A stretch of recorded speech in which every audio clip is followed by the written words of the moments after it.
जगन्नाथपुरी में एकादशी माता को उल्टा क्यों लटकाया गया, सच जानकर दंग रह जाएंगे। प्रिय मित्रों, आज मैं आपको एक ऐसी कथा सुनाने जा रही हूँ जो जगन्नाथपुरी की पावन धरती से जुड़ी है। एक ऐसी कथा जो आपके मन को छू जाएगी और आपकी आत्मा को झकझोर देगी, आपके विश्वास को और भी मजबूत कर देगी। यह कहानी है प्रेम की, भक्ति की, त्याग की और सबसे बढ़कर भगवान की अपार करुणा की। हरे कृष्णा। प्रिय श्रोताओं, आज हम एक नई कहानी और एक नया वीडियो लेकर आपकी सेवा में उपस्थित हुए हैं। आज की कथा अत्यंत ज्ञानवर्धक और प्रेरणादायक है। कथा शुरू करने से पहले आपसे एक विनम्र निवेदन है।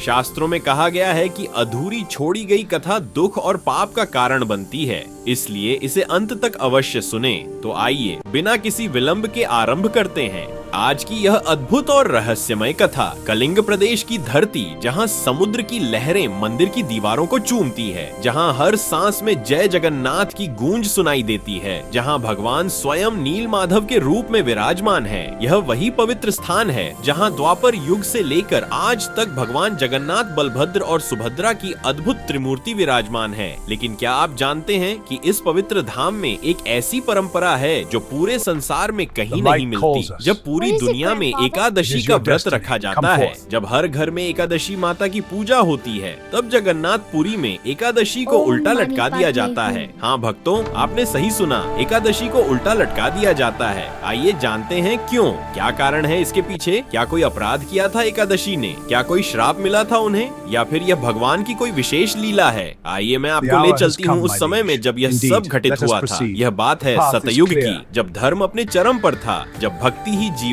का आधार थी। उस समय इस धरती पर एक राजा राज करते थे जिनका नाम था महाराज इंद्रद। वे भगवान श्री हरि विष्णु जी के परम भक्त थे। उनका पूरा जीवन ही भगवान की सेवा में समर्पित था। महाराज इंद्रदुमन का एक ही सपना था, या यूं कहे एक ही लक्ष्य था। वे चाहते थे कि भगवान श्री हरि विष्णु उनके राज्य में, उनकी धरती पर स्वयं प्रकट हो और सदा के लिए वहाँ विराजमान हो जाए। दिन रात वे इसी चिंतन में लगे रहते थे। राजकाज में मन नहीं लगता था, दरबार में बैठे रहते तो भी मन भगवान के ध्यान में ही रमा रहता। एक दिन महाराज को एक साधु मिले। वे साधु कोई साधारण संत नहीं थे, वे थे महान तपस्वी नारद मुनि के शिष्य। उन्होंने राजा को बताया कि समुद्र के किनारे नीलांचल पर्वत पर एक गुफा है, जहाँ नील माधव नाम से भगवान विष्णु की एक अद्भुत मूर्ति विराजमान है। वो मूर्ति नीले रंग की है और उसमें अद्भुत दिव्य शक्ति है। यह सुनकर महाराज का हृदय खुशी से उछल पड़ा। वे तुरंत उठे और अपने मंत्रियों से कहा कि चलो हम उस पवित्र स्थान पर चलते हैं। लेकिन साधु ने उन्हें रोक दिया और कहा कि महाराज धैर्य रखें, वो मूर्ति सबको दर्शन नहीं देती। उसे केवल वही देख सकता है जिसका हृदय पूर्णतः पवित्र हो, जिसकी भक्ति में लेश मात्र भी छल कपट ना हो। महाराज ने कहा, तो फिर मैं कैसे उन्हें देख सकता हूँ? साधु मुस्कुराए और बोले,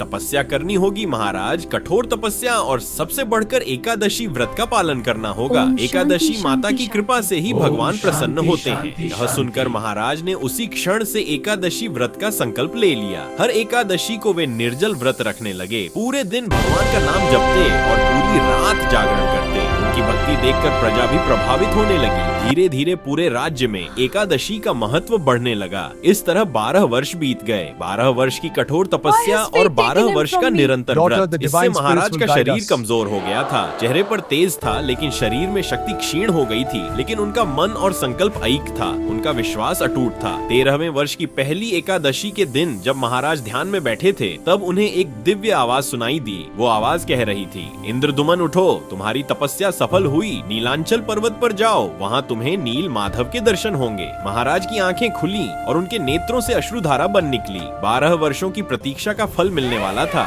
वे तुरंत उठे और अपने सेवकों के साथ नीलांचल की ओर चल पड़े। समुद्र के किनारे घने जंगलों के बीच ऊंचे पर्वत पर चढ़ते हुए वे उस गुफा में पहुंचे और वहां उस अंधेरी गुफा में एक अद्भुत दिव्य ज्योति चमक रही थी। उस ज्योति के बीच में विराजमान थे भगवान नील माधव, अर्थात भगवान विष्णु का वो अद्भुत रूप। महाराज इंद्रदुम्न भगवान नील माधव के चरणों में गिरकर रोने लगे। 12 वर्षों का संचित भाव फूट पड़ा। वे बोले, हे प्रभु, मैं धन्य हो गया, मेरा जीवन सफल हो गया, अब मुझे और कुछ नहीं चाहिए। लेकिन भगवान ने उनसे कहा, नहीं इंद्रदुम्ना, अभी तुम्हारा काम पूरा नहीं हुआ। तुम्हें एक भव्य मंदिर बनवाना है जहाँ मैं सदा के लिए विराजमान रहूंगा। लेकिन यह मूर्ति नहीं, एक नया रूप, एक अद्भुत रूप जो पहले कभी नहीं देखा गया। महाराज ने पूछा, कैसा रूप प्रभु? भगवान बोले, धैर्य रखो, समय आने पर सब स्पष्ट हो जाएगा। तुम मंदिर बनवाना शुरू करो, जब मंदिर तैयार होगा तब मैं स्वयं अपने नए रूप में प्रकट होऊंगा। महाराज वापस लौटे। उनके मन में उत्साह था, लेकिन एक जिज्ञासा भी थी, वह नया रूप कैसा होगा। लेकिन उन्होंने सोचा कि यह तो भगवान की लीला है, समय आने पर सब पता चल जाएगा। महाराज ने तुरंत मंदिर निर्माण का कार्य शुरू करवा दिया। देश विदेश से कारीगर बुलवाए गए। सबसे अच्छे शिल्पकार और सबसे कुशल कलाकार, सोने चांदी का उपयोग किया गया। मंदिर को रत्नों से सजाया गया। यह मंदिर ऐसा होना था कि स्वर्ग के देवता भी देखकर ईर्ष्या करें। मंदिर का निर्माण चल रहा था। महीनों बीत गए। मंदिर की दीवारें खड़ी हो गईं। गुंबद प्रार्थना करते। एक दिन एक बूढ़े बाबा आए जो बड़ी का काम करते थे। उनके साथ उनका पोता भी था। बूढ़े बाबा ने कहा, महाराज मैं यह मूर्तियां बना दूंगा, लेकिन मेरी एक शर्त है। मैं 21 दिनों तक एक बंद कमरे में काम करूंगा। उस दौरान कोई भी उस कमरे का दरवाजा नहीं खोलेगा, आप भी नहीं। 21 दिन बाद मूर्तियां तैयार होंगी। महाराज को यह शर्त अजीब लगी, लेकिन उन्हें कोई और रास्ता भी नहीं दिख रहा था, इसलिए उन्होंने हाँ कर दी। बूढ़े बढ़ई और उनके पोते ने नीम के पेड़ की लकड़ी को एक बड़े कमरे में रखवाया और अंदर से दरवाजा बंद कर लिया। अब इंतजार शुरू हुआ। पहला दिन बीता, दूसरा दिन बीता। कमरे के अंदर से हथौड़ी और छेनी की आवाजें आ रही थीं। महाराज रोज आते और दरवाजे के बाहर खड़े होकर भगवान का नाम जपते। 9वां दिन आया, अभी भी आवाजें आ रही थीं। महाराज को विश्वास हो गया कि काम हो रहा है। 11वां दिन आया। यह एकादशी का दिन था। महाराज ने उस दिन भी व्रत रखा। पूरे राज्य में एकादशी का पर्व मनाया जा रहा था, लेकिन महारानी का मन बेचैन था। वह सोच रही थी कि पता नहीं अंदर क्या हो रहा है, कहीं कुछ गलत तो नहीं हो रहा। वो बूढ़ा बई कौन है और कहां से आया है? क्या वह सचमुच मूर्ति बना रहा है या कुछ और करने की योजना है? महारानी की बेचैनी बढ़ती गई। दोपहर हो गई। व्रत का समय था और सब भगवान की पूजा में लगे थे, लेकिन महारानी का मन शांत नहीं था। उन्होंने सोचा कि एक बार दरवाजे से झांक कर देख लेती हूँ, बस एक बार। वो चुपके से उस कमरे के पास गई। दरवाजे में एक छोटी सी दरार थी। उन्होंने उस दरार से अंदर झांका, लेकिन यह क्या? अंदर तो कोई नहीं था, ना बूढ़ा बई, ना उसका पोता। केवल 3 अधूरी मूर्तियाँ पड़ी थी। वे मूर्तियाँ अजीब थीं। उनके हाथ पैर नहीं थे, केवल धड़ और चेहरा था। महारानी घबरा गई। उन्होंने तुरंत महाराज को बुलवाया। महाराज दौड़े आए। महारानी ने कहा, महाराज वो बई भाग गया, अंदर केवल अधूरी मूर्तियां पड़ी हैं। महाराज का दिल बैठ गया। उन्होंने कहा, तुमने दरवाजा खोल दिया, तुमने अंदर देख लिया। हे भगवान, ये क्या हो गया? उन्होंने दरवाजा खोला तो सचमुच अंदर 3 मूर्तियां पड़ी थीं, जगन्नाथ, बलभद्र और सुभद्रा की, लेकिन वे अधूरी थीं। उनके हाथ पैर नहीं बने थे। महाराज रो पड़े। वे समझ गए कि वह बूढ़ा बई कोई साधारण व्यक्ति नहीं था, वह स्वयं भगवान विश्वकर्मा थे और अब उनकी शर्त टूट गई थी, इसलिए वे चले गए। महाराज महारानी से बोले, देखो तुमने क्या कर दिया, तुम्हारी जिज्ञासा ने सब बर्बाद कर दिया। अब इन अधूरी मूर्तियों का मैं क्या करूंगा? महारानी भी रोने लगी। वो बोली, मुझे माफ कर दीजिए, मैंने बहुत बड़ा अपराध कर दिया, लेकिन महाराज यह मेरा दोष नहीं है, यह तो एकादशी का दोष है। महाराज ने पूछा, एकादशी का दोष कैसे? महारानी बोली, हाँ महाराज, आज एकादशी थी। व्रत के कारण मेरी बुद्धि भ्रमित हो गई थी। भूख के कारण मैं सही सोच नहीं पा रही थी, इसलिए मुझसे यह गलती हो गई। यह सब एकादशी का दोष है। यह सुनकर महाराज क्रोधित हो गए। उन्होंने कहा, क्या कह रही हो तुम? एकादशी का दोष? एकादशी तो अत्यंत पवित्र है। एकादशी की कृपा से ही मुझे भगवान के दर्शन हुए और तुम एकादशी को दोष दे रही हो। लेकिन महारानी अपनी बात पर अड़ी रही। वो बोली, नहीं महाराज, यह सब एकादशी के कारण ही हुआ है। उपवास के कारण मेरी बुद्धि काम नहीं कर रही थी। दोनों में बहस होने लगी। महाराज एकादशी का पक्ष ले रहे थे और महारानी विपक्ष में थी। यह बात राज दरबार तक पहुंची। मंत्रियों में भी 2 गुट बन गए, कुछ महाराज के साथ थे और कुछ महारानी के साथ। पूरे राज्य में यह चर्चा फैल गई। लोग सोच में पड़ गए कि क्या सचमुच एकादशी का दोष है? क्या व्रत रखना गलत है? कहीं व्रत के कारण बुद्धि भ्रमित तो नहीं हो जाती? यह देखकर महाराज को बहुत दुख हुआ। उन्होंने सोचा कि इससे तो लोगों की आस्था डगमगा जाएगी, लोग व्रत रखना छोड़ देंगे और धर्म का पतन हो जाएगा। उसी रात महाराज को स्वप्न में भगवान जगन्नाथ के दर्शन हुए। भगवान बोले, इंद्रदुम्न चिंता मत करो, यह मेरी ही इच्छा थी। यह मूर्तियां अधूरी नहीं है बल्कि पूर्ण है। यही मेरा असली रूप है। मैं चाहता हूँ कि भक्त मुझे इसी रूप में पूजे।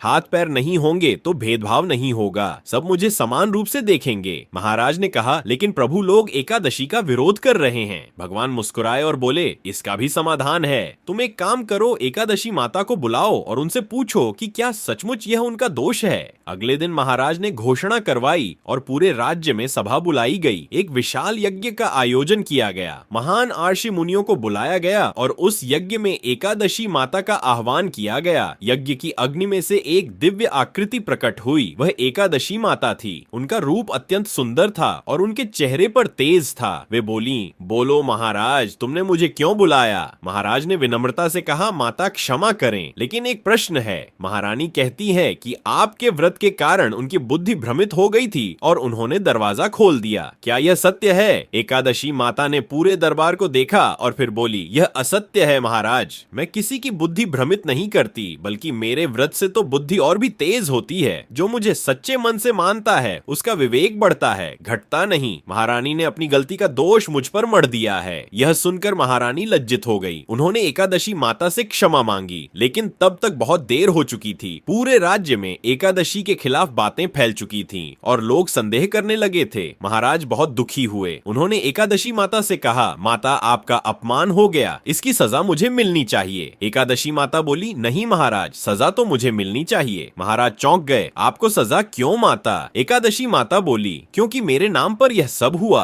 भले ही मेरा दोष ना हो, लेकिन मेरा नाम लिया गया है, इसलिए मुझे सजा भुगतनी होगी। महाराज ने कहा, नहीं माता, यह अन्याय होगा। लेकिन एकादशी माता अपने निर्णय पर अडिग थी। वे बोली, महाराज, मैं यह सजा स्वीकार करती हूँ, लेकिन एक शर्त है। यह सजा ऐसी होनी चाहिए कि पूरे संसार को पता चले कि एकादशी को सजा मिली है। तभी लोगों का संदेह दूर होगा और लोग फिर से एकादशी व्रत रखने लगेंगे। महाराज सोच में पड़ गए कि कैसी सजा दी जाए। तब भगवान जगन्नाथ ने उन्हें प्रेरणा दी। महाराज ने घोषणा की कि आज से जगन्नाथपुरी में हर एकादशी को सजा के रूप में उल्टा लटकाया जाएगा। मंदिर में एकादशी को प्रतीकात्मक रूप से उल्टा लटकाया जाएगा ताकि पूरा संसार देख सके कि एकादशी को सजा मिली है। एकादशी माता मुस्कुराई। उन्होंने कहा, यह सजा मुझे स्वीकार है, लेकिन याद रखना, यह मेरी सजा नहीं, मेरा त्याग है। मैं अपने भक्तों के लिए यह सब सह रही हूँ ताकि उनकी आस्था और विश्वास बना रहे। और उसी दिन से यह परंपरा शुरू हो गई। जगन्नाथपुरी में हर एकादशी को प्रतीकात्मक रूप से उल्टा लटकाया जाने लगा। पूरे संसार में यह खबर फैल गई और लोग आश्चर्यचकित थे। सब सोच रहे थे कि जगन्नाथपुरी में एकादशी को सजा मिली है, लेकिन भक्तों, यह सजा नहीं थी। यह तो एकादशी माता का महान त्याग था। उन्होंने अपना अपमान सहा ताकि लोगों की आस्था बनी रहे। उन्होंने अपनी प्रतिष्ठा दांव पर लगा दी ताकि धर्म की रक्षा हो सके। और जब लोगों ने यह समझा और उन्हें एकादशी माता के त्याग का पता चला, तब उनकी आस्था और भी बढ़ गई। लोग और भी श्रद्धा से एकादशी व्रत रखने लगे और पूरे भारत में एकादशी का महत्व बढ़ गया। महाराज इंद्रदुम्न ने उन अधूरी मूर्तियों को ही भव्य मंदिर में स्थापित कर दिया और भगवान जगन्नाथ, बलभद्र और सुभद्रा उसी रूप में आज भी विराजमान हैं। वे अधूरी नहीं है भक्तों, वे तो पूर्ण हैं, क्योंकि भगवान को हाथ पैर की जरूरत नहीं। वे तो भक्ति से प्रसन्न होते हैं, रूप से नहीं। और आज भी जब जगन्नाथपुरी में एकादशी आती है तो एकादशी माता को उल्टा लटकाया जाता है, लेकिन यह सजा नहीं है। हे भक्तों, यह तो उनके महान त्याग की स्मृति और उनकी महानता का प्रतीक है। जब आप कभी जगन्नाथपुरी जाएं और एकादशी को उल्टा लटका हुआ देखें तो यह मत सोचिए कि यह अपमान है, बल्कि याद कीजिए उस महान त्याग को जो एकादशी माता ने किया था। याद कीजिए कि कैसे उन्होंने अपनी प्रतिष्ठा का बलिदान दिया ताकि धर्म की रक्षा हो सके। और यह भी याद रखिए कि महारानी ने जो गलती की थी वह एकादशी के कारण नहीं थी, वह तो उनकी अपनी जिज्ञासा और अधैर्य का परिणाम था। एकादशी व्रत तो पवित्र है, वह बुद्धि को भ्रमित नहीं करता बल्कि और भी स्पष्ट बनाता है। आज पूरे संसार में लोग जानते हैं कि जगन्नाथपुरी में एकादशी को उल्टा लटकाया जाता है, और जब वे इसका कारण जानते हैं तो उनकी आस्था और भी बढ़ जाती है। तो जब आप एकादशी का व्रत रखें तो पूरे मन, श्रद्धा और विश्वास से रखिए। याद रखिए कि यह केवल भोजन का त्याग नहीं है, बल्कि आपके मन की अशुद्धियों और विकारों का त्याग है। जब आप एकादशी का व्रत रखते हैं तो आप एकादशी माता के उस महान त्याग का सम्मान करते हैं, उनके प्रति कृतज्ञता व्यक्त करते हैं और भगवान के करीब पहुंचते हैं। भक्तों, ये कहानी यहीं समाप्त होती है। भगवान जगन्नाथ की जय, एकादशी माता की जय, महाराज इंद्रदम्न की जय। राधे राधे।